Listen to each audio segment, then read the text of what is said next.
Welcome to the BYU Salt Lake Center Testing Center training. In this video, we'll review how to change answers and rescore exams in the Salt Lake Testing Center through the Testing Center website. Let's say you realize you've made a mistake on the answer key for an exam.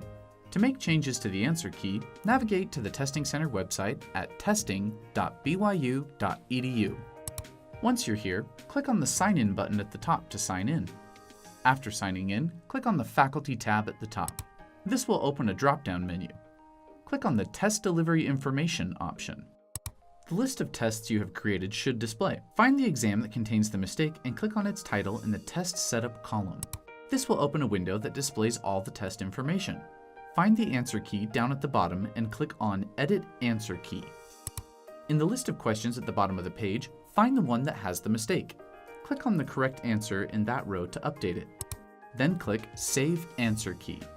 Once it saves, click Next. The answer key will be updated and any tests already taken will be automatically rescored according to the new answer key. Student scores should update quickly.